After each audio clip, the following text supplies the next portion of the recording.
You are listening to the Hello Sport Podcast.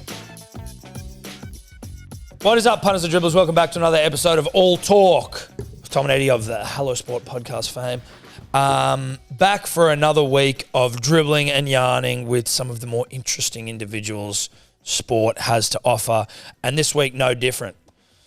Good friend now, great friend, great personal friend right now. You know, before the interview, acquaintances. Post-interview, Christmas dinners and shit. Best mates. Yeah.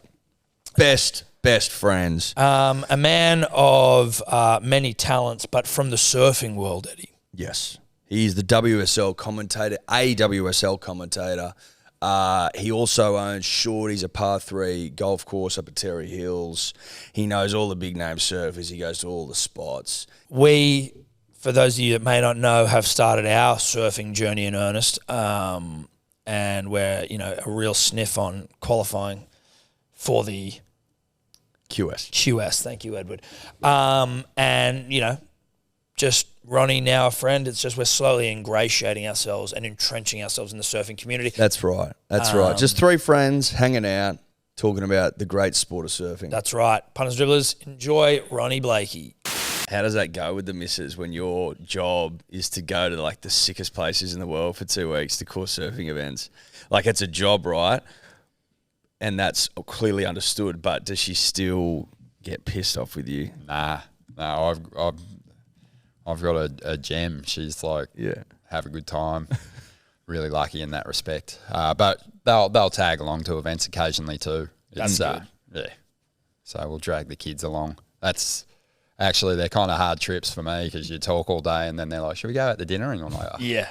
I just want to fall asleep watching something bad on TV. Yeah. But you've got to step up, mate. Step up. You got to step up. You know, just good parenting, good. No, mate. Look, well, I was glad to see that you're an out and proud father as well, because I am. I can't get shit on this podcast like I'm always talking about just how tough it is being a dad and, you know, being a good dad and always mentioning my kids and shit. So it was excited to have you on. Just another good dad. Eddie doesn't have kids, so he's sort of, you know, he doesn't understand what it's like. I don't get it yet. I don't get it. Love the name though, Eddie. I call one of my kids Eddie. There you go. Not after you. No? No, just didn't have any names, and it was kind of getting to the point where it's like, okay, we're having a kid in a week, and we're like scrambling. We had a girl's name, but no boy's name. My sister, about 2 weeks before my first arrived, gave me an Eddie Murphy Raw DVD. I just happened to put it on. I was watching it. I was like, what about Eddie? And my wife went, I like Eddie. And then I was like, yeah, like Eddie the Eagle. Eddie the Eagle? And she said, I love Eddie Eagle. And I'm a Manly supporter, so he's Eddie Eagle. Eddie Eagle? Yeah.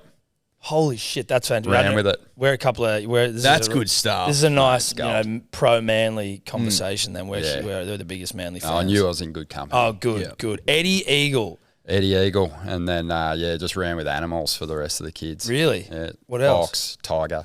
Tiger. First name or middle name? Middle names. Yep. Yeah. Hectic. I like that. Yeah. I like that too. Eddie Eagle, though. Beautiful Yeah, stuff. that is good. I'm really surprised. How do you spell Eddie? Is it I-E or Y? I-E. Okay, he's a I'm Y. a white guy. Yeah. Do you judge me for that? What do you make of that? Oh, mate. Yeah. Each to his own. Nah.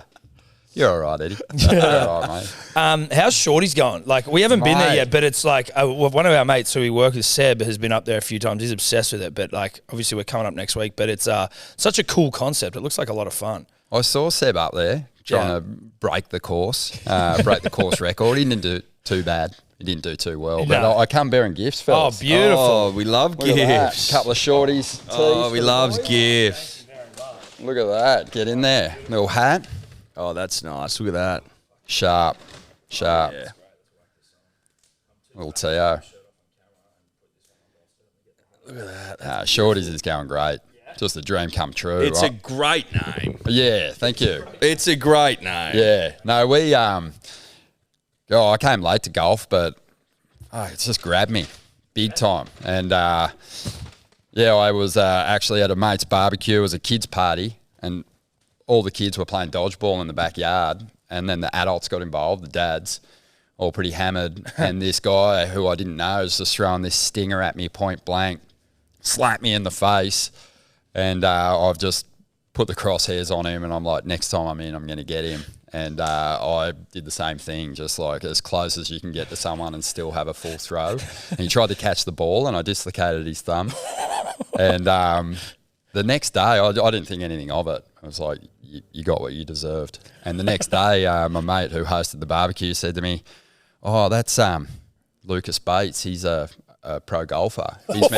He's meant to play in the trials of the Australian Open next week. I was going to caddy for him. He's out." And I was like, no way. I got his number. And I hadn't really played much before that. And he was a pro at Avalon at the time. And he said, "Mate, do you play? Come down and have a lesson," because he was obviously not playing himself.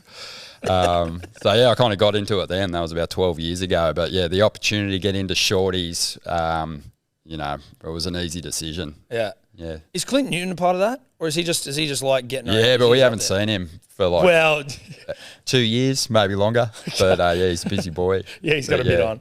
Yeah, right. Who else is involved there? There's Chris Searle, who is the one that really kind of drove it. Initially, he started Monster Children magazine. Yep. But yeah, he and I kind of golf together a lot, and yeah, mate, it's the most surreal thing telling people that you own a golf course. Yeah. It's like you say golf course first, and then when they start asking questions, they go, "A golf course?" You say, "Well, it's par 3. Yeah. I mean, 1,000 metres worth of golf is pretty limited, but it's still a golf course as far as I'm concerned." Was it hard to find a spot for it? Like, I mean, Terry Hills is where it's at, right? It seems like that's kind of a good area, but was it difficult? Nah, it existed. It was there. Right, yeah, right, it's kind of like a pretty iconic spot up there.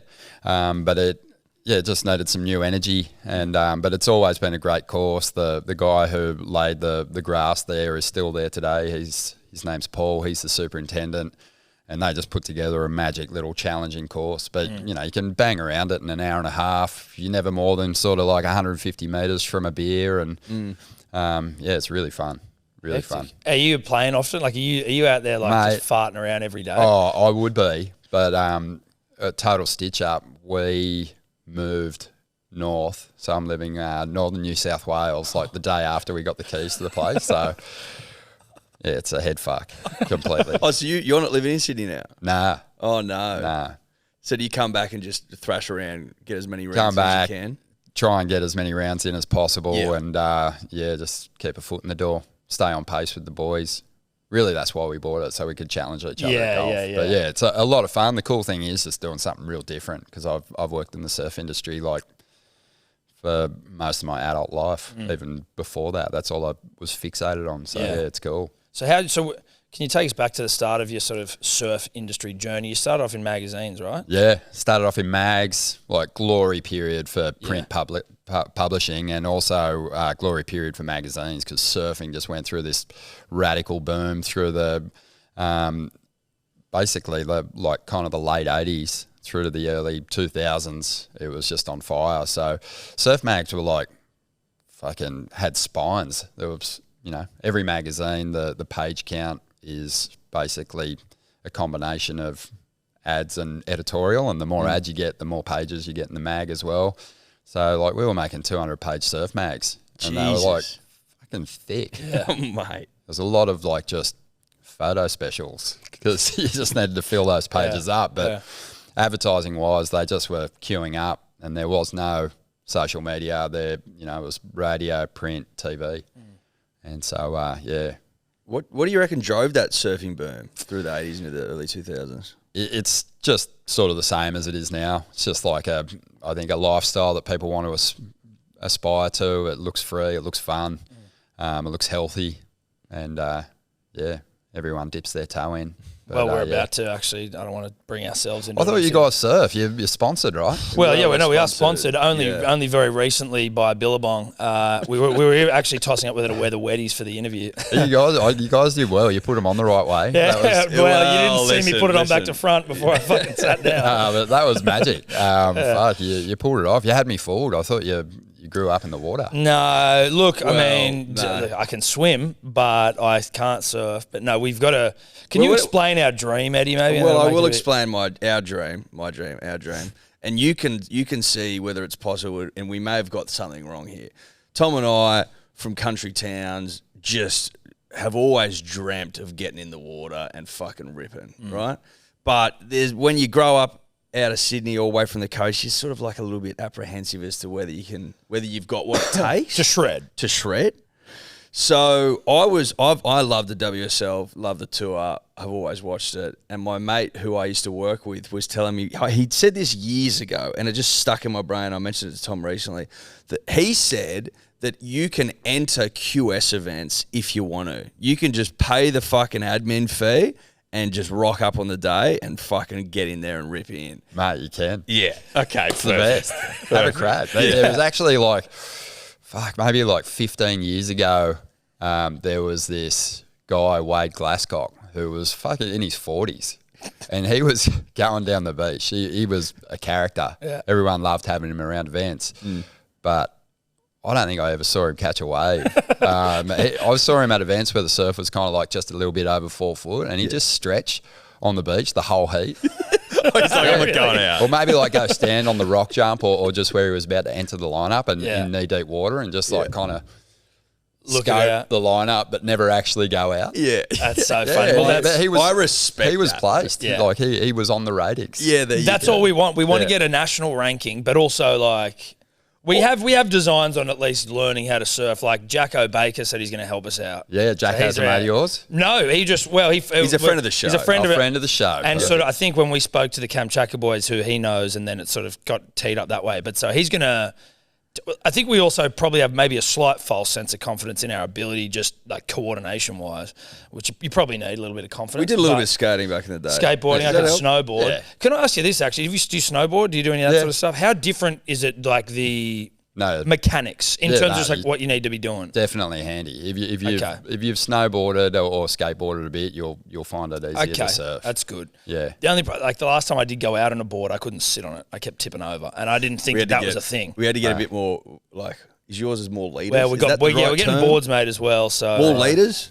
Yeah, leaders. That's how they call it these days. More foam, basically. More foam. Yeah. Okay. Foam's your friend. It'll float you. But you've picked a good coach, Jackson Baker. Yeah. Yeah, we call him the Carnival Strongman.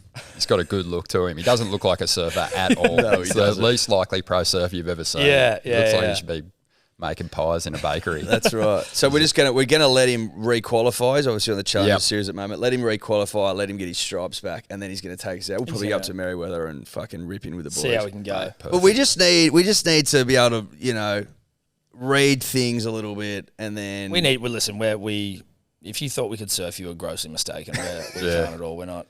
Oh, yeah. Well, you've put the wetsuits on. You were threatening to test them out with a piss. Yes. Did you piss in them? No, look, I didn't piss in them only because I didn't know.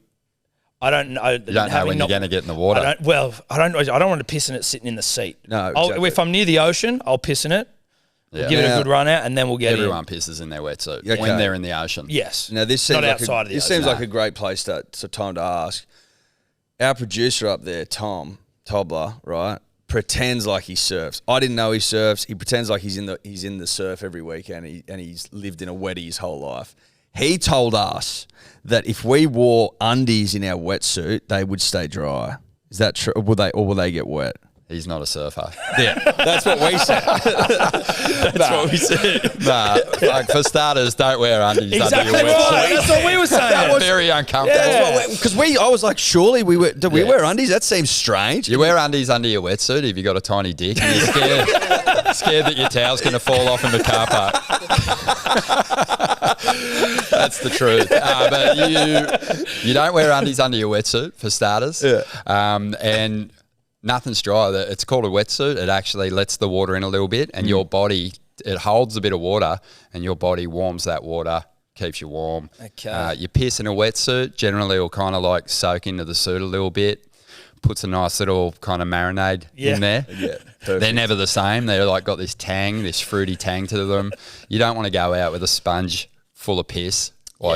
Sharks will smell it. It's not good. But everyone pisses in their suit. Generally, it dribbles out the leg. There you go. Yeah, look at that. Listen, thank God you came in, Ronnie. We would have been. Imagine us in the car park with our new boards and our new wetties, fucking and our undies boxer on. shorts on. We've learnt two things today too. He doesn't surf and he's got a tiny dick.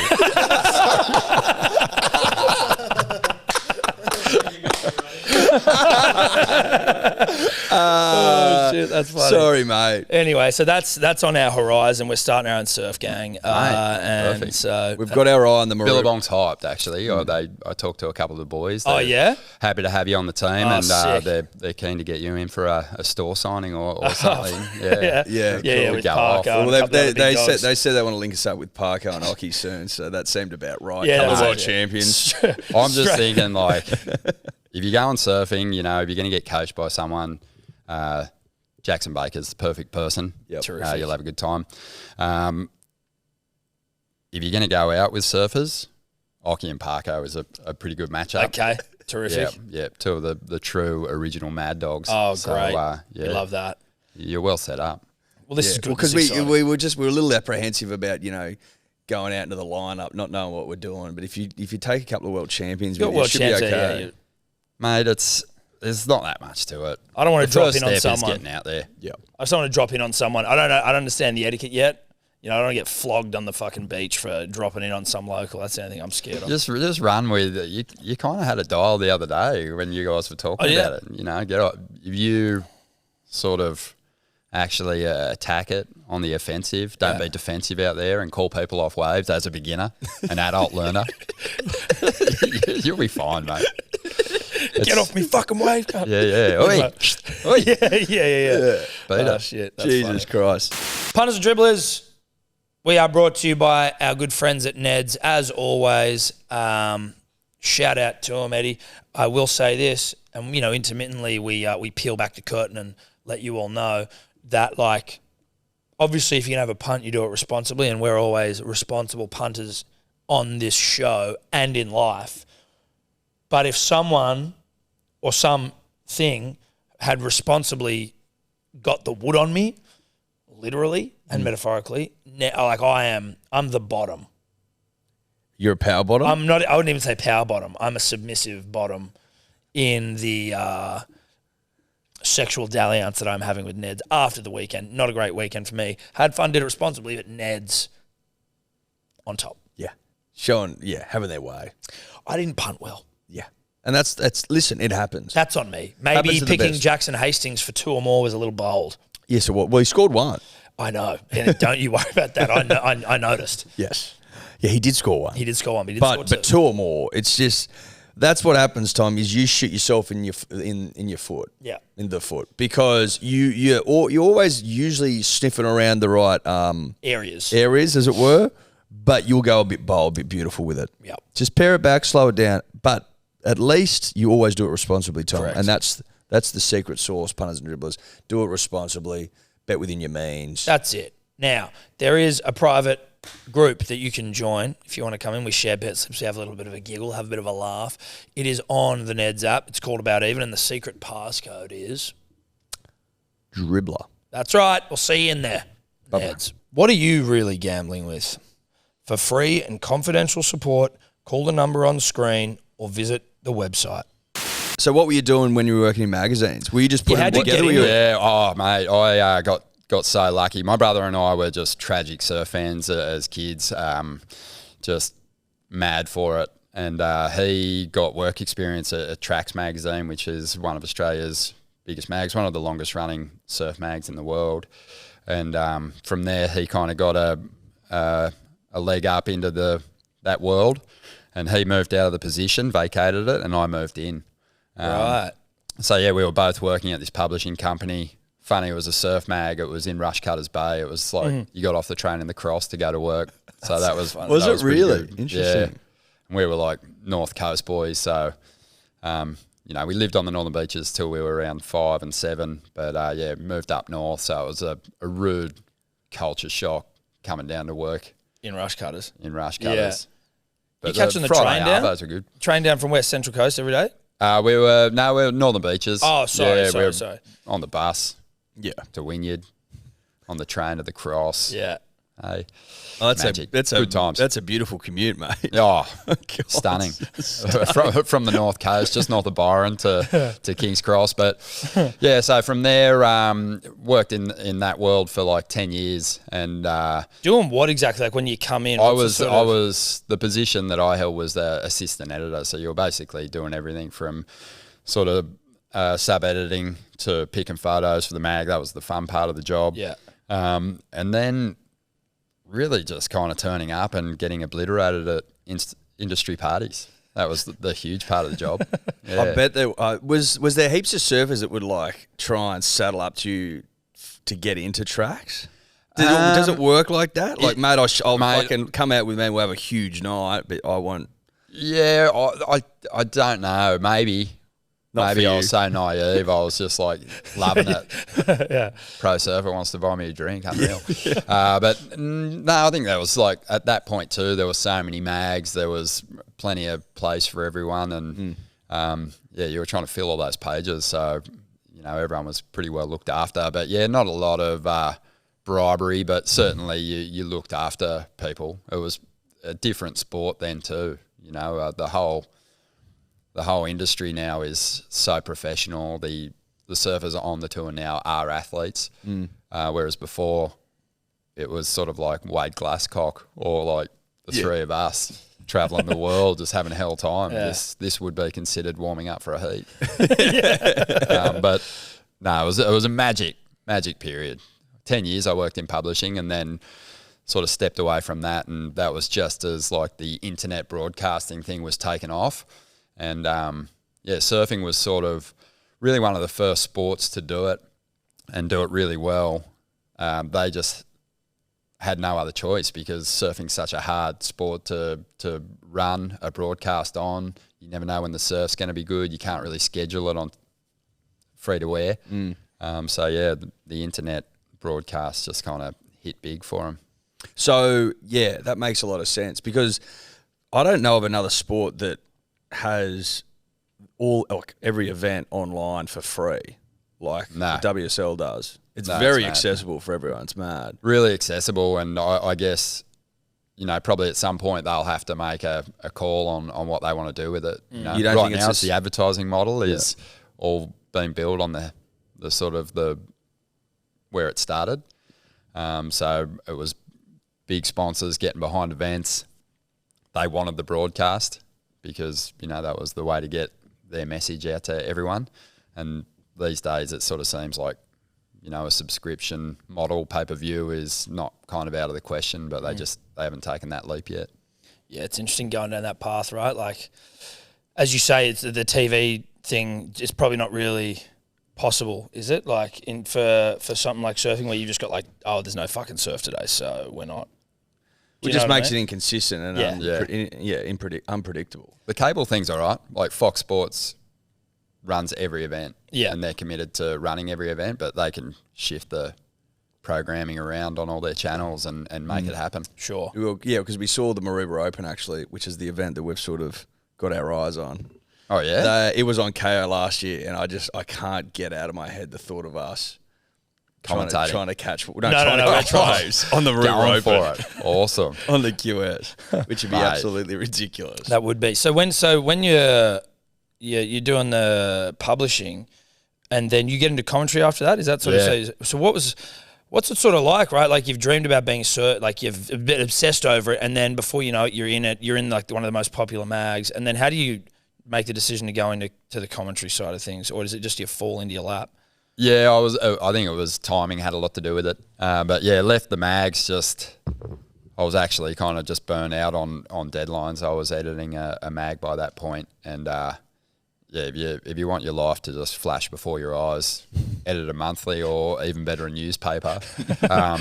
Just time goes so quick. Yeah. And I had my first kid, Eddy Eagle, and got out of there, and then just almost instantly the broadcasts were taken off, and I'd called a few events, and they were like, "Do you want to come to Tahiti? Do you want to come to France? Do you want to come to Portugal?" And I was like, "Oh, I'll think about it." So I jumped on it, and then it's just been a dream gig. Yeah, magic, seeing the world and sitting back watching other people do their thing. Yeah. Have you got a favourite spot?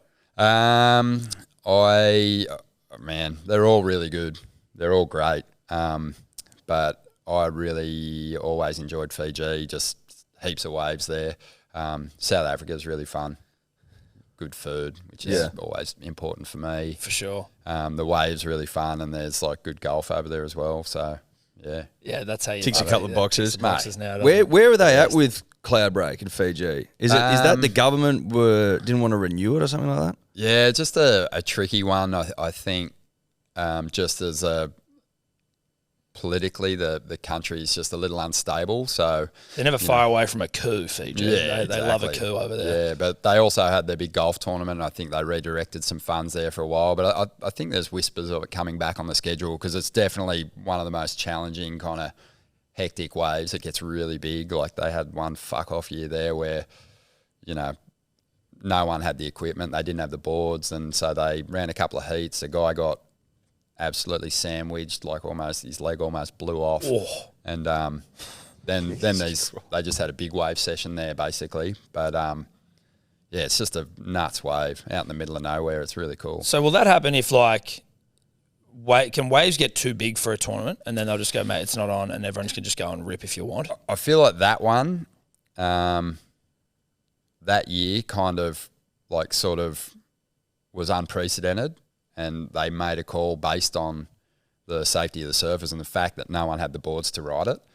You don't go fucking packing an 11-foot gun in your quiver if you're a pro surfer to tackle a heat in Fiji. Yeah. Okay. So after that, though, they copped so much flack. The tour, not sending the surfers out, was big, but it was fucking perfect. Right. As good as a wave can be, but 20 foot plus, the most ridiculous things. And 20 foot is, essentially like a 60-foot wave on the face. We have this weird, measuring system. Yeah, it's right. I don't understand. The Hawaiians have another measurement as well. It's they measure it from, double the everything. back of the wave, and it's just sort of always been the way, but, it's like everyone talks down the size of surf. The smartest way to look at it is, is it double overhead? Is it triple overhead for sort of like a standard person? That's the smart way to look at it. And these waves were 15 times overhead. They were huge. It's massive. So after that event, and they copped all the flack, they basically went, if it's on again, if the surf's that big, be ready. Yeah. You're out there. And now they've had big wave tour events over at Jaws on Maui, and that's another level. I was lucky enough to call the first year of that Piahi Challenge, and you just thought every wave someone was dying. You were calling it, Yeah. and a minute's gone by and someone's got an 11-foot board and they still haven't come to the surface and they've got a flotation vest on. So they're under that water somewhere. You're just watching this bubbling mess, Yeah. thinking that you're narrating someone drowning. Fucking dying. Yeah, that's what's hectic when you see those. That's one of those things where, every single time, as you say, you just sort of what? Oh, there he is. Sweet. Thank It's God. the maddest thing. Yeah. It's so crazy. You can't even comprehend it. A lot of How the do you time. commentate something like that? You just Trying to keep got to it up bite your vibe, tongue. There's a lot of words that are just being held behind your teeth that just want to pour out. But you just I think it just you're just blown away. It's just so sort of natural what comes out of your head at that point. It's unbelievable. Is there a documentary on that? Or I remember my mate was telling me a whisper about all the big wave boys turned up and started going out. I think Joel and Mick went out in their board shorts. That was Fiji the big year. Yeah. Unbelievable. Yeah, it was nuts. But the big wave tour, and just they only have a few events. They've had some wild surf, some big injuries, but amazing performances. But yeah, does it appeal to you in any way? Big wave surfing, to actually go out there? Nah, I think at one point when you're kind of a bit younger, your ego's in the way.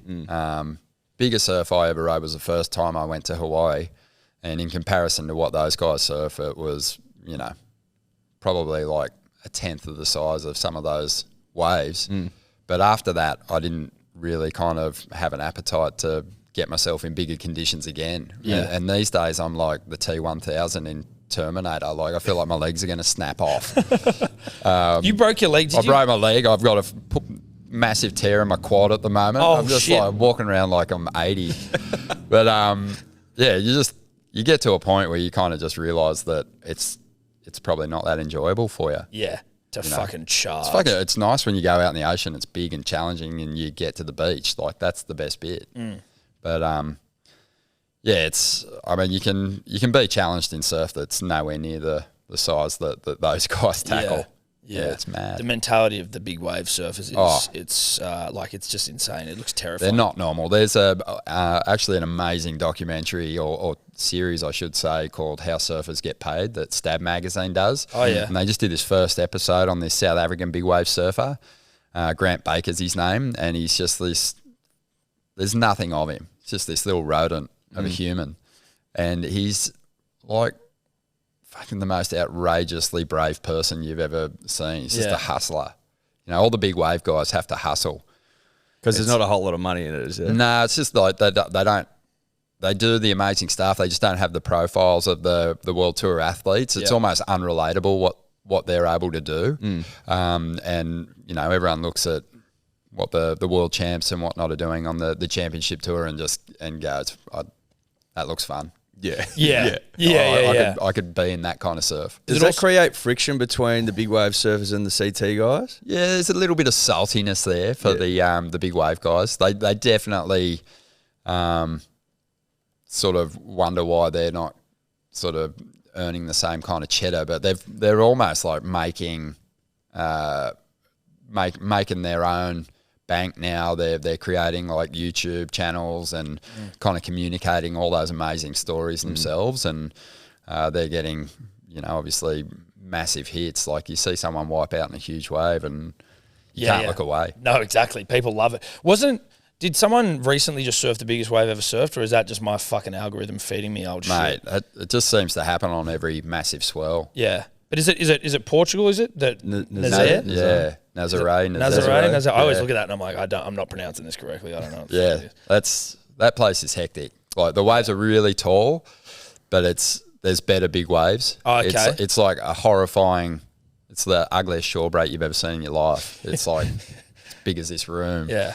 But yeah, the wave itself, like apexes, it's really peaky. So the apex is huge. The surfer looks tiny as they make their way down, and then the wave doesn't really have like a huge amount of wall on it. Right. Whereas like the wave on Maui is like, it's like a Mongo version of like your favourite wave at home, and it's just like 40 times bigger. Humongous. Yeah. Ridiculous. Jesus Christ. Unbelievable. Mate, it's just terrifying. It is. It's absolutely terrifying. How is you mentioned before that you like surf, you like playing cricket or golf rather in J-Bay. Yeah.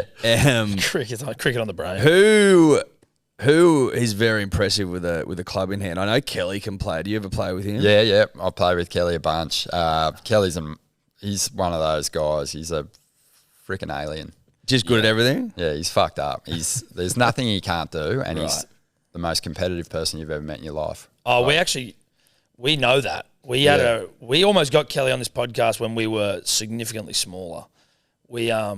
Like when we had no right. No one. He even inboxing him. There was a video on like at ESPN or something on Instagram, and it was this like in India or something in this village, and it's this young kid and he's shooting rocks from a slingshot at his brother who's got just a fucking pole, and his brother's just cracking every single one, just hitting him. And then Kelly left a comment underneath it going, "Geez, that's good hand-eye coordination. You ever heard of this guy from Australia, this old cricketer? It's called Sir Donald Beedman."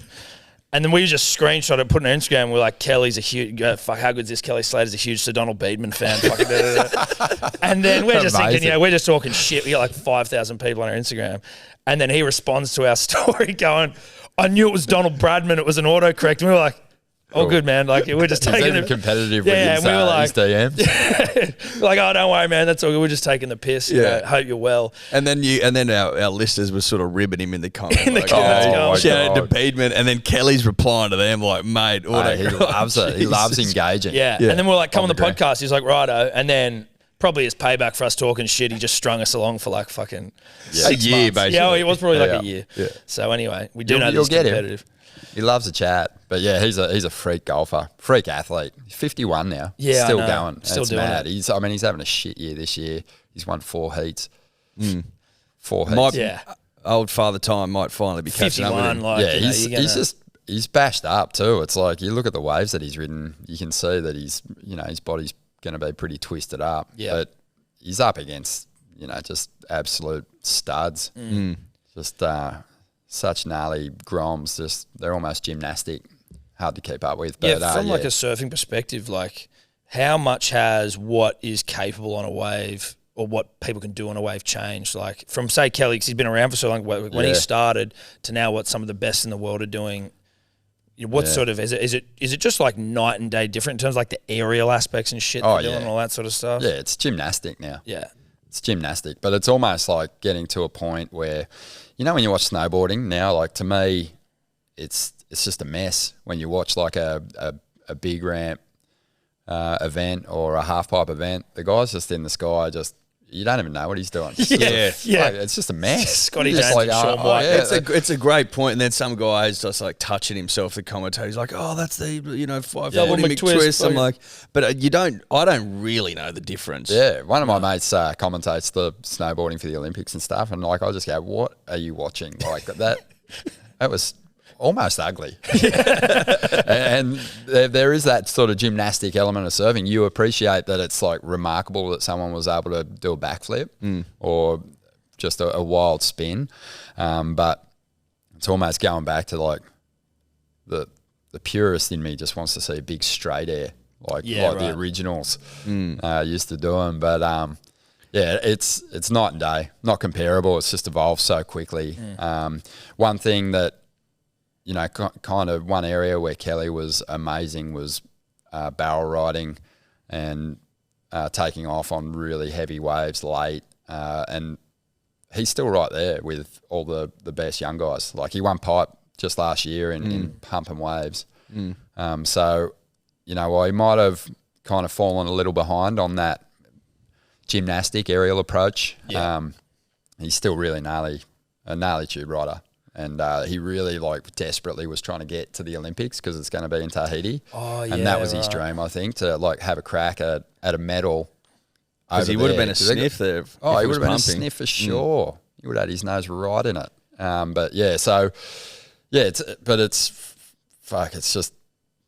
It's a wild sport now, and it's sort of been said that you can't really win a world title now without that aerial approach, but just this year it sort of felt like there's been a bit of a throwback to that more traditional style of surfing, which has kind of boded well for a couple of Australians because we've been well off the pace since Mick won his last world title back in 2013. No one's won one, so for Oz.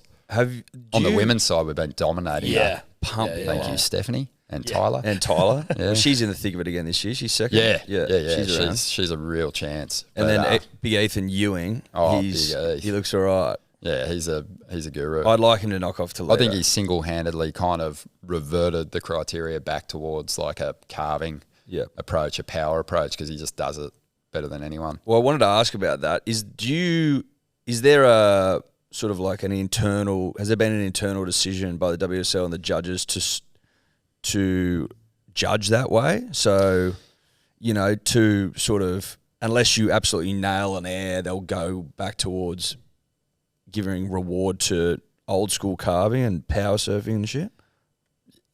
Surfing and judging is like such an interesting conversation because it's like we don't really know. You just follow the trend of how the judging's sort of playing out throughout a certain event. Like certain waves require a certain brand of surfing. Jeffreys Bay, the last event, you can't just take off and do one turn. The wave's like a couple of 100 metres long. So you need to thread it all together and show variety in your surfing. And so someone like Ethan's going to prosper in that situation. But even on shorter waves this year, traditional kind of power turns have been scoring pretty well. But it's just all about the size of the turn, not necessarily like the brand of surfing that you're doing. So if you do big turns, you're going to get big scores. And was there... I know I only equated to UFC because I'm fucking super into MMA, and like judging's always something that's criticised. Been a quite few stinks heavily. Yourself? No, I would lose them though. I can guarantee you. Were I innocent? He's orange belt judo though. I was. When I was 8 years old. Obviously, I gave up, so I changed schools. I got yellow belt taekwondo. Oh, there you go. So you got some kicks in you. Yellow belt. Brown tip or something. Yeah, that's all right. That's it. I was orange 3 everyone wants a brown tip. Hell yeah. Taekwondo. I don't think it's one of the feared martial arts. Oh, look, I don't think judo is either, to be honest. I think it's like, I mean, you know, it's a lot of like throwing people around. But there's always fucking dramas in MMA judging. Now, a lot of that's because the judges have never fucking had a fight in their life. Yeah. Is there a lot of that going on in surfing? That's probably one of the more comparable sports because, you know, if it's a really close fight and you've seen sort of, it just really kind of depends on who you're rooting for in that instance. If you're all for one bloke, you can't see how the other person won. Yeah. And so you're sort of biased in that respect creeps in. And I see that happen a lot with people. There was just a bit of a barn burner in Jeffreys Bay where an Aussie Conor O'Leary beat John Florence, who was ripping, and no one kind of could see how it happened. But every single Australian who watched the heat was going off. Great call. Yeah. They got it right. But it's just one of those things. It's like close decisions are always going to be controversial, and I think that's part of the beauty of it. Gets us talking. Right. It's always going to go back and forth depending on which side of the fence you're on. I mean, we were on Jack Robinson in an event last year, I think, and it was like we were watching it last second, get someone away, wins. It might have been G-Land, I reckon. G-Land. It was G-Land. It was at G-Land. Was it Felipe that he beat again? Yeah, they had a couple of heats too. That and sort of I looked at him and I go, I don't think so. Yeah, and then the score comes in and he gets it. Like, okay, perfect. I was in there. I've called heats like that where you kind of say, don't think it's going to be enough. And you're like, no, it is. It is enough. Yeah. What would I know? Exactly. But you form that opinion based on the judging trends that you've seen throughout the event. So you guys kind of would have been going, well, Felipe had a freaking 7 for his wave and Jack didn't do much more than him. And it's all comparisons, right? So, I was probably the same way, you know, and fuck. At the end of every event, there's only one happy person and their fans are stoked and everyone else is kind of on a bummer. Every time I'm down to stay for a week so I can play the course and I got pies and sausage rolls in there that are just next level, and I had 3 today. Did you? Sausage rolls, they're just next level. Dude, I love it. So you probably fucking get her exercise enough though for 3 sausage rolls not to hit the sides, right? I'm dead set. You're in terrific nick. You're in terrific nick. I'm like the guy in Shallow Hal in the nightclub just dragging himself around. That's me at the moment. I'm just like. So you've torn your quad. I've torn a quad. How long ago? Like a week ago. Okay, so it's 6 centimetres by 4.5 centimetres by 1.5 centimetres. Oh my god! It's like 2 Tim Tams put together. I've like measured it out and then ate them. But I was just going, fuck. It's like, and big hematoma in there. It's just the most painful thing. It's like I'm just getting crow pecked. You didn't look like you were limping, I didn't pick up on a limp. You're limping. You're struggling. Putting it in. Yeah, acting right. tough. On the wave, I'm assuming, is that how you did it? Like surfing? I did, yeah. Just nothing too, like a 2-foot piece of shit wave. Great, that's what you want. That's what I said. It was just like falling apart. Yeah. It's horrible. And my big wave days are over. They're done. Yeah. Wrap it up. Put them behind you. You guys are going good with the show though, eh? Like, how'd you come up with punters and dribblers? Because I really relate to that. And I didn't know if it was like a dribbly dick when you're trying to do a piss, or it was a dribbling a basketball. It's certainly not dribbling a basketball. It's like a punter's a punter, you know. Like it's just like, you know, likes a punt, or he's just as a bloke, he's a bit of a punter. He likes sport, or the punters generally, you know, just like the everyman. And then a dribbler's just, you know, a dribbler is an everyman, but it's the people who like. It's the element of the people who like speak about something with like unqualified opinion. Right? Oh, like, perfect. You know what I mean? So yeah, like, I've made a career out of it. It's exactly right, and that's exactly what we've done. Yeah, you're a dribbler. 100%. I'm a dribbler. But, in more ways than one. Yeah. Apparently. Yeah. Threw myself under the bus there. Yeah. But are you certainly did. Going from podcast to now having your YouTube channel, because I, you know, like in Australia, you just pretend that you don't get recognised, but like you do get recognised, kind of just like walking down the street or whatever, especially near the beach I do. And people always say, sorry, you probably don't want to talk about what happened over there in South Africa, but did you think he won that? You know, I love talking about it. I was like, mate, no, let's dive in. But do you guys get into talking sport with people just randomly everywhere? For sure. Yeah, like I mean, again, it's not wild. It's sort of specific. It depends places. where we are, Yeah, it right? depends where So, you are. if you're at the fucking Origin or something, you're gonna get a heap more. Oh, if you're yeah. at Magic Round, you're gonna get it a lot. Like if we're at a sporting event, we get a fair bit. Or of at the it. pub Or at generally, the pub, you know, yeah. somewhere. I But don't get a heap of it in Woolies and shit. Like sometimes I might sort of clock that someone's staring at me for a bit too long. You know, like yeah.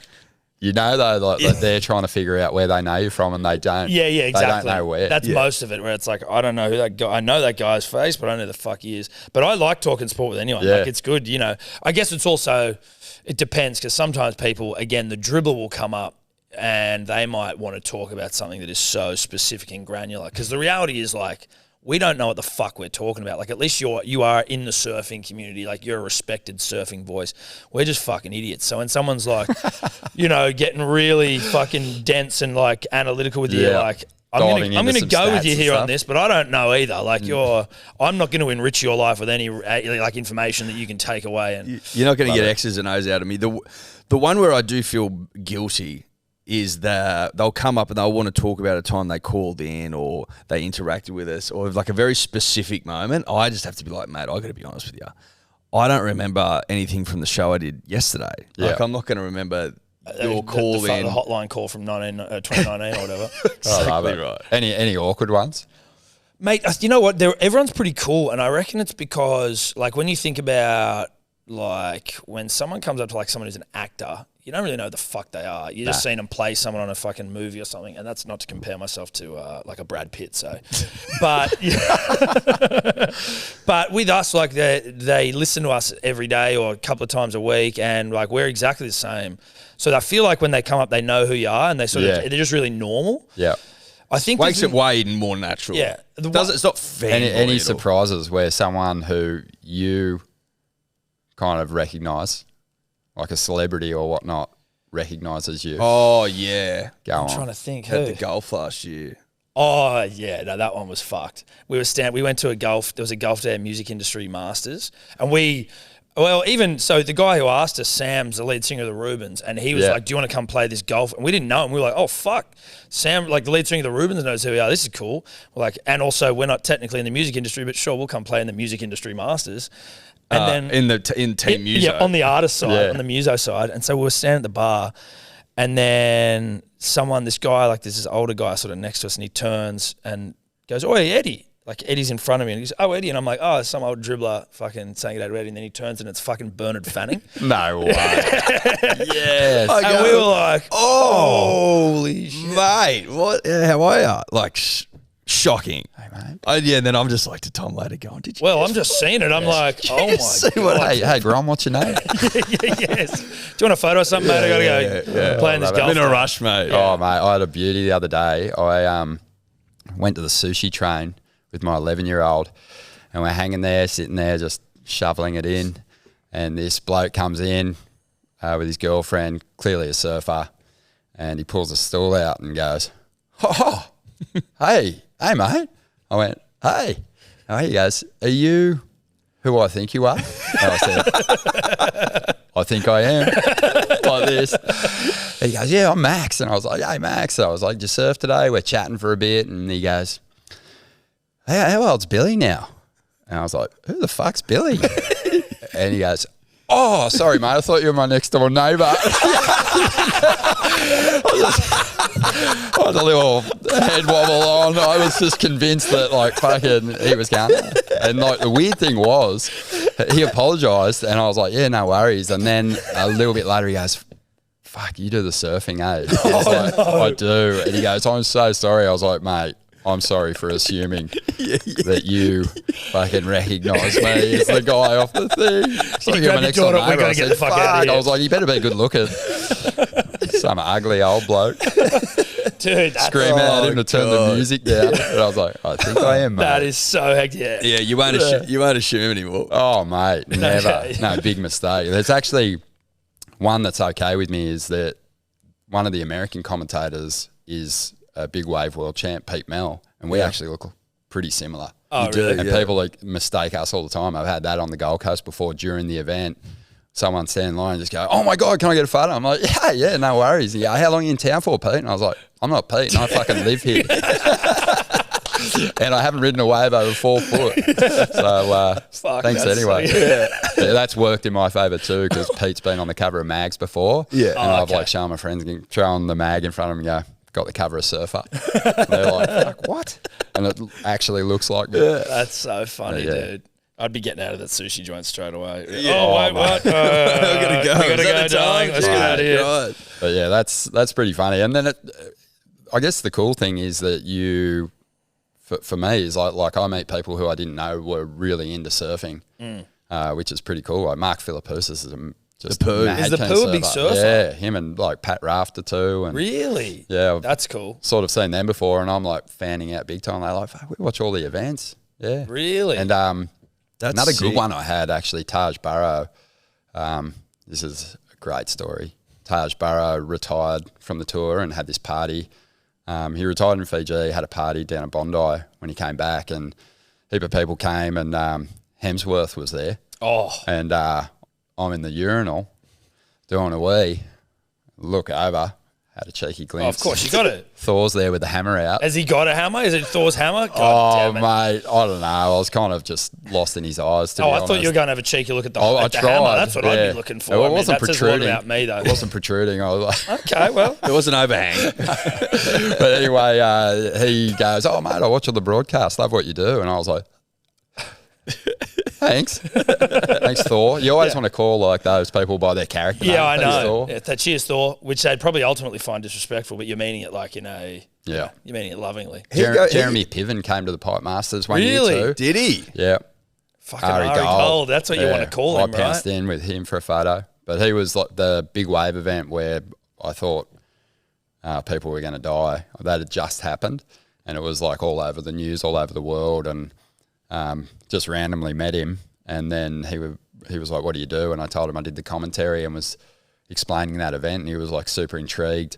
And then Jack Freestone came up to me and goes, "Come on, come here." And I'm like in the middle of a conversation with Ari Gold. And he goes, "He's such a fuckwit." And I was like, "He's lovely, mate." I turned around, he was gone. I was just like, "Fuck, what have you done?" Jack Just about Preston, to- come here, mate. Quick, Oh, quick. fully interrupted. Was he what? Oh, Jack actually introduced himself, Yeah. but called him Ari, and apparently like Well. he just fucking Oh, he didn't like that. said, "Hey, Ari." Just That's how you do it. That's how you get someone to become a fuckwit. but Jack ruined my fucking Your moment with friendship. fucking... Have you brought that up with Jack? Yeah. Yeah. Every time. Yeah, he needs I was to know. fucking He's remember dogged it when there. you fucking wrecked my life. But yeah, mate. That's fucking... So what? You're off to Tahiti in a couple of weeks? I'm not doing Tahiti You're not this doing year, but it's going to be nuts. It's like fuck the way that they've kind of changed the format of the tour now, the structure. Yep. It's like the regular season finishes after Tahiti, and if you're in the final 5, if you're in the top 5 at that point, then you get a shot at a world title in like a one-day surf off. Some people don't like it, but essentially what you're going to get out of it this year is almost like 2 intense races for the big show. So there's like a few people outside the 5 at the moment that are campaigning for like one spot, I think on the men's side. And you just pray that they get surf because it'll be absolutely mad. And then the final series is kind of, I don't know, if you've followed the sport for a long time, it's pretty hard to get your head around it. Yeah. But there's just no question that on that final day, it's pretty thrilling watching like number 5 surf against number 4, the winner of that surfing against 3 and so on and so forth. But, you know, for someone like Carissa Moore, for example, she was number 1 seed going into the final series last year. She's going to be number 1 seed going into the final series again this year. And, you know, Steph's got 8 world titles. Chris has got 5. If it was the old format, she gets 6 last year and she's going for 7 this year. And Steph's still on 7. So it's sort of like, it's a big change up to the just the culture of professional surfing. But like I said, like all eyeballs will be on it when the show rolls on. That's it. Do you like the change? I wasn't there for the finals the first year. Yep. Have there been 2 finals or just 1? There's been 2. 2, yeah. Yeah. But last year I was there, and being there on the day, you know, it's pretty magic. Trestles it? One thing you get often with like a title showdown is like you got two surfers going for it. They can't meet until the final usually. So like the chances of that happening are just really slim. So say number 1 and 2 fight it out for the title instead of having a fucking wild card beat the number 2 and the race is over and the world champs crowned on the beach. Sucks. Yeah, So to get that world title moment guarantee is why they did it. But yeah, I think the jury's kind of out a little bit on it. Yeah. For core fans, because like Carissa's just been, again this year like she was last year, the most dominant surfer by a long shot. She's got a big points lead on Tyler Wright even. And yeah, it'll be kind of heavy, heartbreaking if she loses again. And like I'm sure in her head it'd make her question like, what's the fucking point? Yeah, okay. But she's so good that she'll probably get it done. She'll probably still do it. That's interesting. What's the go with like what's the fucking word for them? Like the wave machines? Is that on the tour yet? Are they like wave pools? The wave pool? One of them is, yeah. So there's one. What do you think about having that like fake wave essentially on there? Like, is it? And they're sort of like really consistent, I assume, right? So you're sort of do you like that? They're I don't know, Kelly's design, which is the pool where they have the CT event, is like really long and very predictable. And the kind of the beauty of surfing is that it's unpredictable and it's nature serving you up these different sections, and you got to learn to kind of read them. And that wave, it's just felt like you've been watching the same surfing because the wave's the same size, it's the same pace. You've been watching the same thing there every time they've run an event for a few years now. So yeah, I'm not a big fan of it. But as far as wave pools go, like there's plenty of them out there, lots of different technology. You could essentially kind of shift it up and have a different wave on the schedule. But I think it'd be pretty good for a Challenger Series event, but it's just a bit monotonous. Yeah, that's what Kelly's I would have thought. Like you don't really see anything new. The best surfer at the last one was a rookie on the women's tour, because you hadn't seen her surf it before, and she just had a kind of a bit more of a creative approach. But like Medina was doing flips and rotations and all the right stuff, and most of the time you were just yawning through it. Yeah. Has there been like an advancement in like aerial prowess because of wave pools? Like have the guys got better at it because of them? Yeah. Yeah, 100%. Yeah. Yeah, because it's like a skate park, you know, you get the same hip or the same ramp. You're going to have multiple goes at it, and it's the same in a wave pool. Not necessarily Kelly's. It's not really good for airs. You do see them, but it's just the brilliance of the surfer that is able to force it out of, like unnaturally out of the section of the wave. But what you want generally with an air is an oncoming section, and Kelly's wave doesn't close out at all. There's never a section coming towards you. You're always out in front of the wave.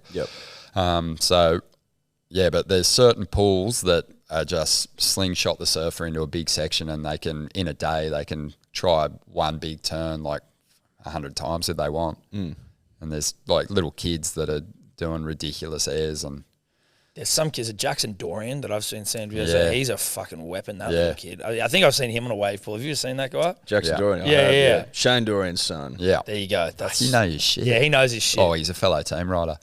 Both of them. Erin Brooks. There's this young girl, Erin Brooks, who's nuts. Sierra Kerr, Josh Kerr's daughter.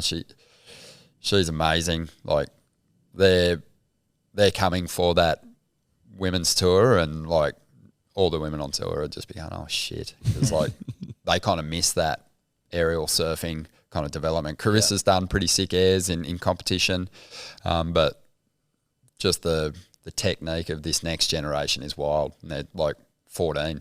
Yeah. And it's ridiculous. Do you keep much of an eye on the next generation of surfers? Like generally, like you just sort of see it all on Instagram. Yeah, right. You know, and yeah, for sure. Actually, it's madness how good they're getting at a young age. I feel like the next generation of young women too are kind of going to blow the next generation of younger guys out of the water. Just there's a lot of momentum with the women's sport at the moment. It's just like the same with the NRL, the Women's Rugby League. It's like you're watching a game and just going how quickly it's evolving. Yeah, the performance progression. is getting so good. It's the same. And like, look at the soccer now. Like the Matildas the other night. I was like, unbelievable. Well, you were saying they did that. What was the ad they did for the women's soccer?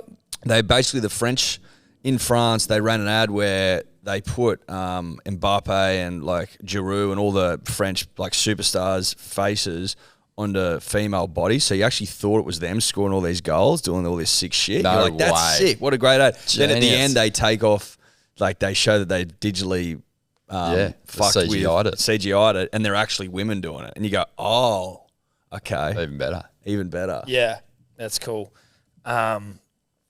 So you've done a couple of surf movies. Again, you can tell he's super into surfing, and I am like I'm starting my journey. Well, that's all right. You got to start somewhere, exactly. buddy. But we watched Postcards for Marg. Postcards from Morgs. From Morgs. Yeah, we watched that the other day. It's terrific. It's fantastic. How many have you done, and like, how did you sort of? Because that's like a creative side to everything that you sort of. Oh, that's mainly my older brother Vaughan. Yeah. That's his gig really. We collaborate sometimes on those initial ideas. Yeah. And then he kind of sees those projects through. He does a lot of work with Rip Curl, and they kind of just basically say to him, do whatever you want. But yeah, that one was really fun because it was during COVID. Morgan had, just made the tour. He like was on fire. And then all of a sudden the tour didn't happen. He was sitting around, generally what Rip Curl does with their team riders. If they're not on tour, they're on the search. Yeah. And he couldn't travel. So right. he started like writing postcards from little road trips around in his shit car back to his mum. But yeah, that was fun. But yeah, we've kind of worked on a couple of movies together. There was a few back in the day when we were working on the mags, but yeah, that's kind of his bag, and yeah, he's got a mean sense of humour, so it's pretty fun. Do you enjoy doing that sort of work, and would you look to do more of that if you weren't so preoccupied with commentary? Yeah, I love it. Like just sitting around making people laugh is gold. My brother and I actually just started this trivia podcast show called Brainzo. He has a show called Ain't That Swell that he's been doing for maybe 10 years now. You two used to have one as well, didn't you? We had we did a community radio show back in the day. Did you have one on Fox or Fuel TV or something? They had a TV show on Fuel back in the day. It was like a preview show to each of the CT events that I used to host. Yeah. But yeah, mate, it's just take it all on. Yeah. I love it. Yeah. It's fun. I'm enjoying doing podcasts though. That's something different. Where are you recording Brainzo? In my brother's garage at Lennox. Nice. Yeah. Love it. And it's a trivia show, eh? Yeah. How long's Just it been going for? 8 episodes. Oh, okay. Yeah. So surf trivia, obviously. Surf trivia. Yeah. Yeah. Okay. And just anecdotes sprinkled in. But yeah, it's good fun doing it. And like my brothers and I have, lived quite apart over the years, but always been really close. So just rapping out in the garage is gold. Yeah, it's good fun. Love that. Yeah, I wanted to ask before, I can't recall, were you on the call when Mick got attacked by the shark? I was over there actually. I was on a break. Your mate Joe Tapel. Yes. Big fans of Joe. Yeah, Joey's the best. Joe's the man. I call him California Jesus. He's a beauty. And, he's just like the nicest person you've ever met in your life. Actually, I turned him into a golfer. Reluctantly. Really? Yeah. He's got the best voice. I think the most American voice I've ever heard. He's the sweetest guy. So smooth and buttery. Yeah. He's always got his Hawaiian shirts on. It just looks like such a vibe. I got him into golf in Maui one year, and someone said, I didn't know you played golf. And he goes, yeah. And I go, how'd you go? And he said, you know what? Golf will make you say words you never thought would come out of your mouth. He's just dropping C-bombs and fucking swearing his guts out. I was loving it. And then, but yeah, Joey, what were we talking about? Mick Fanning.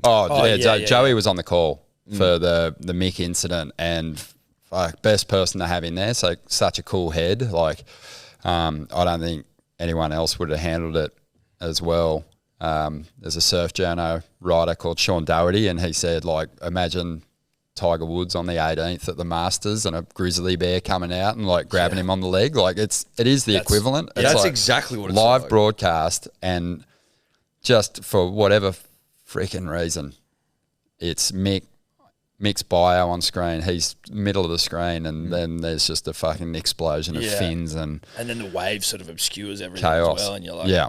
I think as out of control as he got was like a bit of like a muffled like, holy shit. Well, that was Potts. Oh, okay. Well, I was like, holy shit. Oh, sorry. Oh, sorry. But yeah, Joe just kept his cool. He just like, basically in those situations, you know, like if you're reading from the handbook, it just says just call what you see and, you know, don't assume anything. And he's just like, can't believe the cameras stayed on him in that situation. Yeah. You know, they've kind of got protocols now to go to wide shots and stuff, but again, unprecedented. And just luckily Mick wasn't hurt. Yeah. But I was like on a break. I just shoveled a muesli bar into my face. I was like, oh shit. Spray going everywhere. And we couldn't believe it. Like when he disappeared behind the wave though, it was like time stood still and you just thought he was a teething rusk. He was just gone. Yeah. So yeah, when he climbed up on the sled and he was like, held his leg rope up, you were just going, holy shit. Unbelievable. And yeah, we were just all tripping. Then I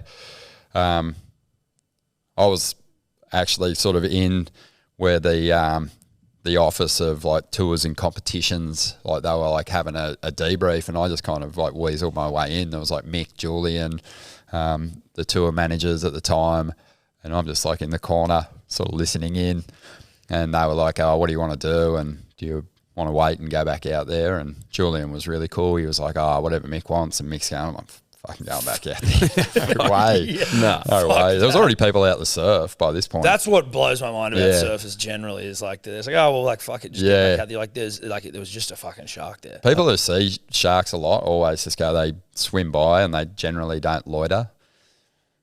That's what they assume. Generally. Yeah, generally. Well, That's yeah, but I mean, It's a big fucking it gamble. seems like a big risk to me. So they didn't go back out, and then I said to Mick, do you want to do an interview just to let your mum know and stuff that you're okay? And he was like, yeah, I'll do it. And then I got to interview Julie, Kelly, Mick.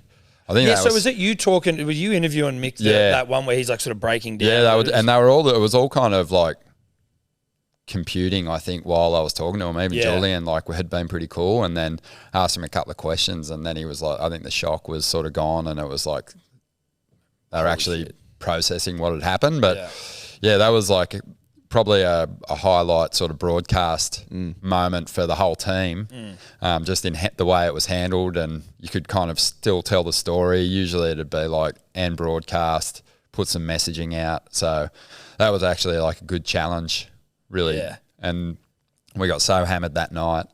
It was like we were like saying, it was like we had a wake for Mick and he was there. People were making speeches and stuff like he was gone. And then we had no idea, but back home the media thing was blowing up. And like that year it was like, I think like maybe like the most Googled thing in the world at that point. Yeah. But yeah, we got off the plane and there was just like a full media scrum. And I think a lot of shark attack survivors say that the media onslaught after you've been attacked is way worse than what you go through and just trying to overcome it, just because it's like they're making you relive it constantly. Such a ratings maker for the media. I know. And they were just all over him. So, yeah, that was a lot for him to deal with. I mean, it's still like the first thing anyone asks him. You like in sort of like your radio media world. You know what I mean? Like 100%. Yeah, it's like, crazy that he went back the next year and won. Just ridiculous. That was cool. Yeah, and he did it all on a busted ankle. He was like, it's his favourite stop. So he was like, he definitely wanted to go back and just feel good about the place. Yeah, he's just got such great history there. I think he won the event 4 times and had a couple of seconds. But yeah, day before the event started, he like blew his ankle out and then just had it fully strapped and hung in there for the win. Is it daunting, or was it like daunting, maybe too extreme a word, but like when you're going to interview him and Julian and all that after they've just had this shark attack, like are you just all sort of in the moment there, just being like, I don't know, I didn't even really kind of, I think it was, you know, sometimes when you're interviewing someone, you know, you're kind of searching in your head for what the next question is, but like I feel like my questions were just for myself. I was like, what's it mean? Like, what a like. I'm intrigued. Like, you know, really, like a lot of the times you're thinking of your audience and what they need to hear, but I was just asking questions, like wanting the answers for myself. Yeah, it's probably a reasonable place to attack. A better place to, you know what I mean, in that situation for sure. Yeah, but it's just still like if that footage comes up, you know, you never see the start of that footage without watching it through. Yeah. And it still blows my mind. Don't know how. I know, like some people say to me, the shark didn't want to attack him. It didn't. It was a shark visit. It wasn't a shark attack. And I'm like, all right, come on, mate. I was like, a leg rope folded in half is 3 feet long, you know, and shorter if you're sitting up on your board. And somehow it's a pretty close look. Yeah, yeah. It's a very close look. Yeah. He's getting smacked by the fucking thing's tail. And it's it knocked him off his board. Yeah, it's not like he's got a 20-foot cord hanging off his leg. The leash is just like happened to come less in than contact my with. wingspan. Yeah. And it's folded in half, so it's like that close to him. And also, Yeah, I like thought that, that was yeah. like from my time spent on the couch ripping bongs watching Shark Week. I thought that sharks like to some of the more juvenile great whites like to cruise along the fucking wave line, like trying to catch. Like that's how they practice their hunting and shit.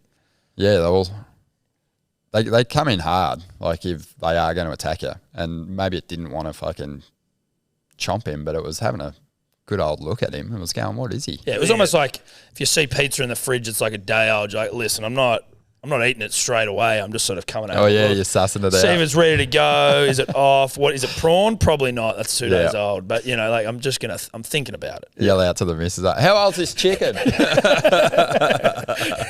Exactly. Is this good to eat? Let's cook it a little bit longer.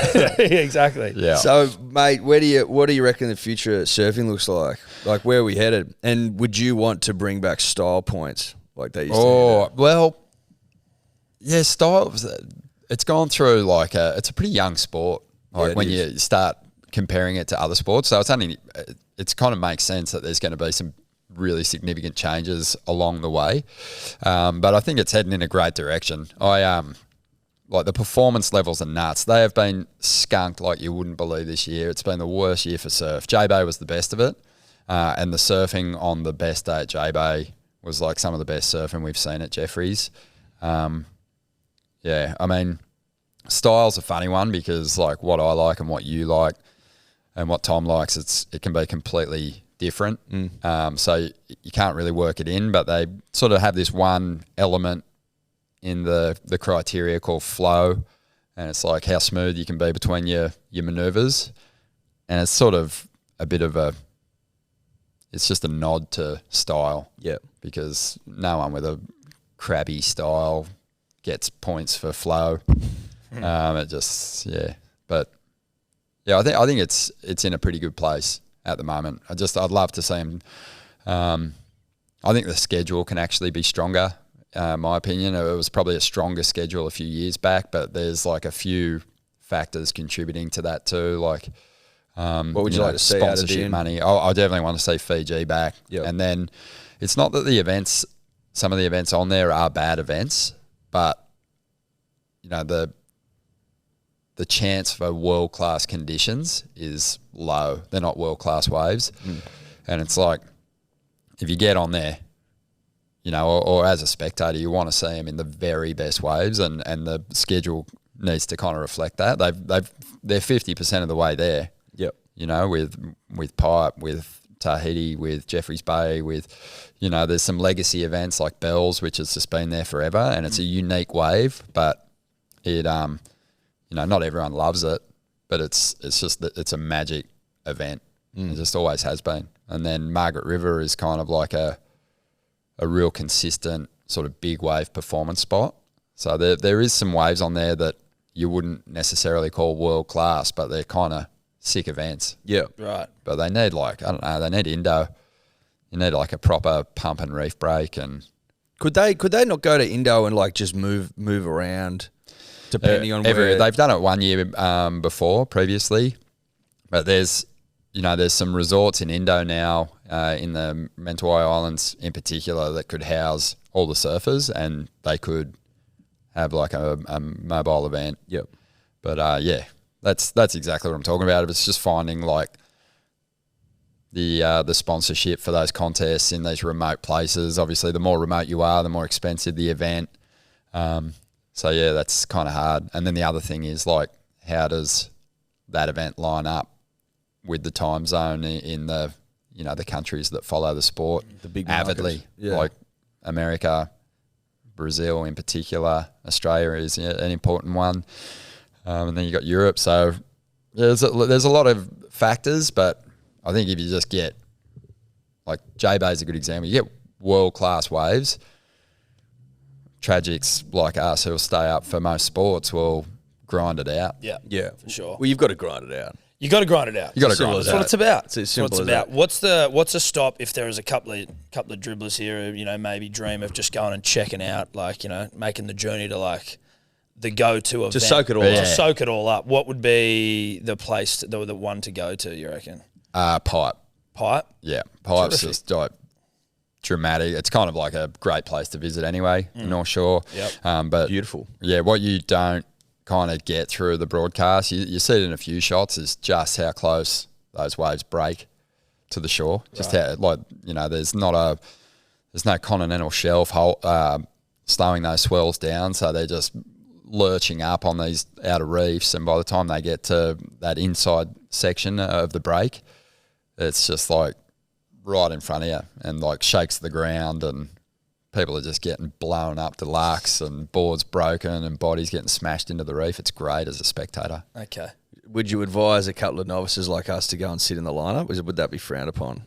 Like on a rest day when it's just the locals out there, would they take kindly to Tom and I out there? Or I'm picturing you guys in your steamers at one of the warmest tropical locations, paddling out there. We're also getting Chest on your table pad. rose-coloured surfboards as well. Rose. It's a rose-coloured surfboard that we're coming out with, so we'd be out there. We'd be looking the part. yeah, What's the story with the rose? This is we've got one for you. So this is our rose, big day rose. Big day rose. We started it last year, and the drip Powering? is fucking, it's going good. So Beauty. Thank you. mate, you're very welcome. But so part of us becoming surfers, we wanted to start the Big Day Board Riders Club. So now we're It's on. it's on. Mate, I see big things for you guys in your future. Yeah. You're coming at it from like a different angle, getting your sponsorship before you've been surfing. But who knows? So that kind of backing, it could work. Yeah, some guy sent us a message because like a lot of dribblers are going, mate, you guys are no fucking shot at doing this, like because we're talking about becoming professional.